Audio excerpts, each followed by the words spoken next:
नमस्कार दोस्तों, मैं सुदेश शर्मा सुदेश बगाना क्लासेस में आपका स्वागत करती हूँ। कैसे हैं आप सभी? आशा करती हूँ कि आप बहुत ही अच्छे होंगे। तो जैसे कि हम हर रोज़ सीटेट, एचटेट और जीके के लिए अपनी एसएसटी की तैयारी करते हैं, उसी को हम आगे बढ़ाते हुए जो हमने कल टॉपिक किया था उसको आगे बढ़ाते हुए आज हम आगे चल रहे हैं। यदि आपको वीडियो पसंद आए, लाइक, शेयर, सब्सक्राइब जरूर करना, ठीक है। और एक इम्पोर्टेंट बात है कि आप कॉपी और पेन साथ में लेकर बैठा करो, जिससे कि जो जो इम्पोर्टेंट बातें हों उनको आप नोट कर सकें। और ये इस बात की मैं श्योरिटी देती हूँ कि सीटेट में एनसीईआरटी से बाहर कुछ नहीं पूछा जाता। और जो मैंने सीटेट के लिए एनसीईआरटी बुक से नोट्स बनाए हैं ना, वो बहुत ही उपयोगी हैं और उन्हीं नोट्स को मैं आपको पढ़ा रही हूँ, ठीक है। इसलिए आप ये जो भी स्टूडेंट सीटेट के लिए तैयारी करते हैं वो चैनल को सब्सक्राइब कर लें और वीडियो को लाइक कर दें। और आपको हर रोज़ एक वीडियो मिलती रहेगी और सीटेट को क्लियर करना बहुत ही आसान हो जाएगा आपके लिए। तो चलिए हम चलते हैं। एक पॉइंट करेंगे हम, है लघु चित्र। लघु चित्र देखो नाम से स्पष्ट हो रहा है, लघु मतलब छोटा और चित्र यानी कि इमेज या क्या बोलेंगे इसको, फोटो, ठीक है। छोटे आकार के चित्र होते थे ये, ठीक है। और जिन्हें आमतौर पर है ना जल रंगों और कपड़े या कागज पर चित्रित किया जाता था, यानी कि जल रंगों से तो इनको रंगा जाता था और कपड़े और कागज पर इनको चित्रित किया जाता था, यानी कि कपड़े पर या कागज पर इनको बनाया जाता था, ठीक है। प्राचीन लघु चित्र है ना ताल पत्रों, लकड़ी की तख्तियों पर चित्रित किए जाते थे। कहाँ पर चित्रित किए जाते थे?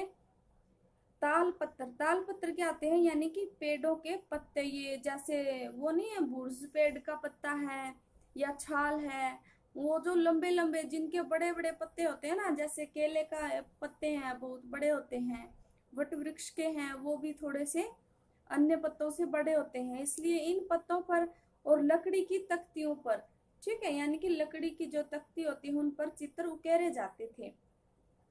और सर्वाधिक चित्र है ना पश्चिम भारत में जैन ग्रंथों को, जो जैन ग्रंथ को सुचित्र वर्णन किया है पश्चिम भारत में, और ये सबसे अधिक सुंदर है। कौन से? जैन ग्रंथ वाले चित्र है ना सबसे सुंदर चित्र हैं।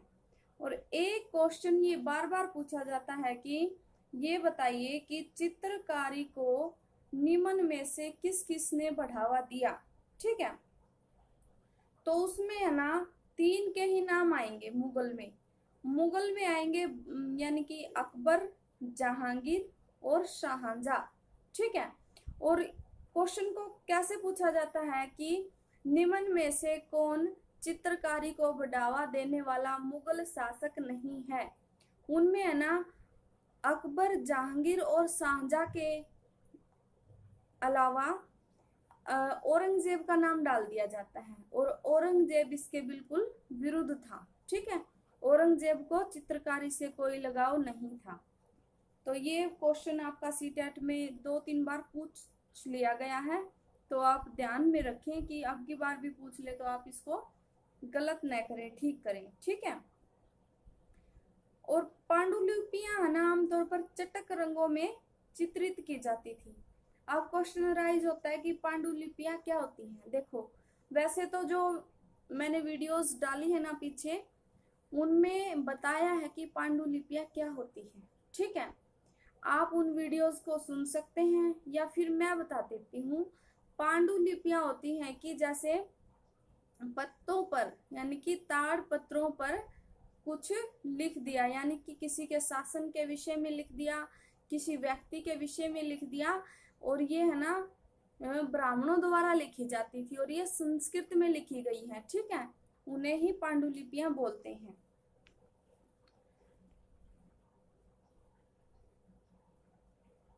पांडुलिपियां वैसे तो बहुत सारी तो मिली है, लेकिन बहुत सारी पांडुलिपियां कीड़ों ने खा ली, क्योंकि भाई जैसे पेड़ के पत्ते हैं और उन्हें तो कीड़े खा जाते हैं, इसलिए वो बहुत सी पांडुलिपियां नष्ट हो गई है, ठीक है।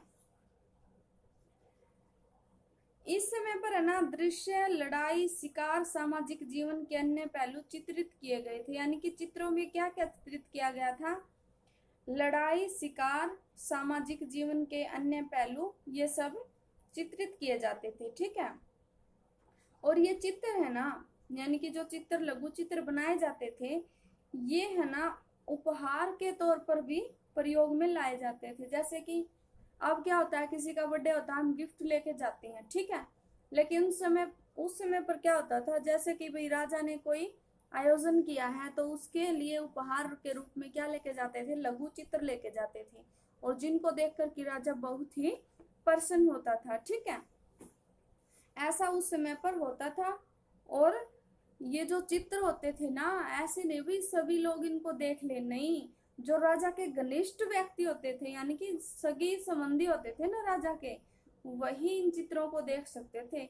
भाई उस समय पर चित्रों का बहुत अधिक महत्व था। यानी कि आज के समय में किस चीज का बताएं कि ये चीज है ना, जैसे हमारे घर की कोई भी एक चीज है, उसको हम देख सकते हैं या फिर हमारे जो रिलेटिव है वो देख सकते हैं।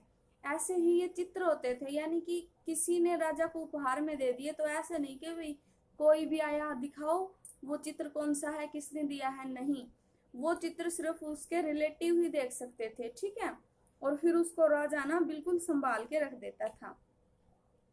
मुगल साम्राज्य के जो पतन हुआ, उसके साथ चित्रकारी भी पतन हो गया। चित्रकारी का भी देखो, अब राज्य ही नहीं रहेगा तो चित्रकार राज्य में बैठकर क्या करेंगे? इसलिए वो क्या किया, उन्होंने दक्षिण की तरफ जाना शुरू कर दिया। और वो फिर कहाँ पर रुके जाके? राजस्थान में। ठीक है। और राजस्थान के जो राजपूती दरबार थे ना, राजपूतों के दरबार को मुगल चित्रकारों ने बहुत ही प्रभावित किया। ठीक। और उन्होंने बहुत सारे, यानी दरबारों में बहुत सारे चित्र बनवाए राजपूतों ने। ठीक है। और मेवाड़ का जोधापुर, बूंदी, कोटा और किशनगढ़ जैसे केंद्रों में पौराणिक कथाओं तथा विषयों का चित्रण बराबर जारी रहा। यानी कि फिर जैसे ही मुगलों का पतन हुआ तो चित्रकार किस ओर गमन कर गए? राजस्थान की तरफ। और वहां पर जैसे चित्रकारी की क्रांति आ गई, ऐसा लगने लगा। ठीक है। फिर राजस्थान के बाद जो अब आधुनिक हिमाचल प्रदेश है ना, वो भी इसी तरह का क्षेत्र रहा है। यानी कि यहाँ पर भी लघु चित्रकला बहुत ही लोकप्रिय, साहसपूर्ण एवं भावपूर्ण विकास हुआ है लघु चित्रकला का। कहाँ पर? आधुनिक हिमाचल प्रदेश में। और जो इनका साहसपूर्ण और भावपूर्ण विकास हुआ ना, इस विकास को बोहोसली शैली कहा गया है। क्या कहा गया है? हिमाचल में इस शैली को क्या बोला गया है? बोहोसली, यानी कि बोहोसली शैली इसको बोला गया है। यहाँ भानुदत्त की रासमंजरी, देखो भानुदत्त की कौन सी पुस्तक है? रासमंजरी सबसे लोकप्रिय पुस्तक चित्रित हुई। यानी कि इन पुस्तकों पर, यानी कुछ लिखते थे ना तो उसके साथ चित्र भी उकेरे जाते थे। तो भानुदत्त की कौन सी पुस्तक है? भानुदत्त की है रासमंजरी, और ये बहुत ही लोकप्रिय हुई थी। ठीक है। फिर कब हुई थी? 17वीं शताब्दी में हिमाचल प्रदेश में। ठीक है। और फिर क्या हुआ? 1739 में नादिर शाह के आक्रमण और दिल्ली के विजय के परिणाम स्वरूप मुगल कलाकारों ने मैदानों से पहाड़ियों की ओर पलायन करना शुरू कर दिया। देखो, यही हिमाचल प्रदेश क्या है? पहाड़ी एरिया है। यही बात बताई गई है कि भाई है ना, जैसे मैदान के एरिया में रहते थे, लेकिन नादिर शाह ने वहां पर 1739 में आक्रमण कर दिया और दिल्ली को जीत लिया। फिर इन्होंने क्या किया? मैदान के एरिया से पहाड़ी वाले एरिया में इन्होंने पलायन, पलायन मीन्स जाना, यानी कि वहां से चले जाना इन्होंने आरंभ कर दिया। और उन्हें वहां पर बहुत ही आश्रयदाता मिले। यानी कि आश्रयदाता कौन होते हैं? जो कि उनको जगह देते हैं, शेल्टर बोलते हैं जिसको। ठीक है। यानी कि उन्होंने उसको जगह दी, और जिससे कि चित्रकारी की कंगाड़ा विकसित हुई। कांगड़ा, सॉरी, यानी कि फिर कौन सी चित्रकारी विकसित हो गई? कांगड़ा। कौन सी चित्रकारी? कांगड़ा। तो भानुदत्त की पुस्तक कौन सी है? रासमंजरी। और फिर 1739 में नादिर शाह ने दिल्ली पर आक्रमण कर दिया और फिर यहाँ से चित्रकार मैदानों से पहाड़ियों की ओर लौटने लगे। उस समय पर है ना साधारण स्त्री पुरुष भी चित्रकारी करते थे। देखो भाई, कोई भी टशन हो, कोई भी फैशन हो, आम जनता पर उसका बहुत अधिक इफेक्ट पड़ता है। जैसे कि हम टीवी में या फिर कहीं पर भी कोई एक नया फैशन देख लेते हैं, तो फिर देखना उस फैशन का जो रुझान है ना आम जनता पर ज्यादा होता है। जैसे ऐड होती है, ऐड में एक बार बता दिया जाए भाई हाँ ये करने से ये हो जाता है, लेकिन जनता उस पर विश्वास कर लेती है। ऐसे ही फिर क्या हो गया, जो आम जनता ना वो चित्रकारी में पागल सी लगने लग गई। ठीक है ना, कोई देखो वही, कोई दीवार उकेरता मिलता है, कोई बर्तन, कोई कपड़ा, तो है ना आम जनता ने क्या कर दिया, इसको बहुत ही लोकप्रिय बना दिया और ये अपने बर्तनों पर भी चित्रकारी करने लग गए। और बर्तन उस समय पर मिट्टी के होते थे, इसलिए है ना कुछ ही, यानी कि कुछ ही उनकी जो चित्रकला थी वो कुछ ही बच पाती थी और बाकी नष्ट हो जाती थी। और सेकंड बात यह है कि दीवारें भी मिट्टी से ही लिपि पोती जाती थी, तो वर्षा होती तब वो चित्र धुल जाते थे। इसलिए यानी कि वो ना अपने शौक के लिए ये सब करते थे। लेकिन जो उनका जो जैसे लघु चित्रकारी का असली मजा तो राजदरबार में ही करने का था, क्योंकि वहां पर तो उनको संभाल कर और संजो कर रखा जाता था। इसलिए जो आम जनता है वो बेचारी अपना शौक मेटती थी। क्या करती थी, वो दीवारों पर, बर्तनों पर, यानी कि कपड़ों पर, सभी पर उन्होंने लघु चित्रकारी शुरू कर दी। ठीक है, तो आज हमने क्या क्या पढ़ा है, आज हमने लघु चित्रकला के विषय में पढ़ा है और फिर ये भानुदत्त की रासमंजरी और अकबर, जहांगीर और शाहजहां ये क्या थे, ये चित्रकारी के बहुत ही प्रेमी थे। और जो औरंगजेब है ये इसके विरुद्ध था। और कांगड़ा शैली का विकास हुआ, इसके विषय में भी पढ़ा है। और जो साधारण स्त्री पुरुष थे वो भी चित्रकारी करते थे, ये आज हमने पढ़ा है। और एक टॉपिक है हमारा बंगाल। ठीक है, बंगाल के विषय में हम कल पढ़ेंगे। आज के लिए बस इतना ही। ठीक है, तो कल हम मिलते हैं नेक्स्ट वीडियो में और नेक्स्ट टॉपिक के साथ। तब तक के लिए आप वीडियो को लाइक, शेयर और सब्सक्राइब करें।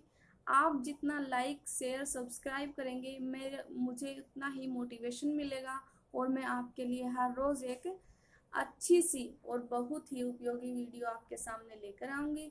तो तब तक के लिए आप वीडियो को देखते रहिए, खुश रहिए, शांत रहिए और अपनी तैयारी को बनाए रखिए।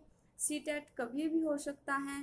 5 जुलाई के बाद हम ये आशा नहीं कर सकते कि भाई न जाने कब होगा। किसी भी टाइम 1 वीक पहले आपको है ना इन्फॉर्मेशन दे दी जाएगी कि भाई उस तारीख को सीटेट है। इसलिए आप है ना अपनी तैयारी को निरंतर बनाए रखिए। किसी भी टाइम आप फ्री मत बैठिए, आप है ना अपने ध्यान को सिर्फ सीटेट पर ही फोकस कर दीजिए। तो आज के लिए बस इतना ही, फिर मिलते हैं कल नेक्स्ट वीडियो और नेक्स्ट टॉपिक में।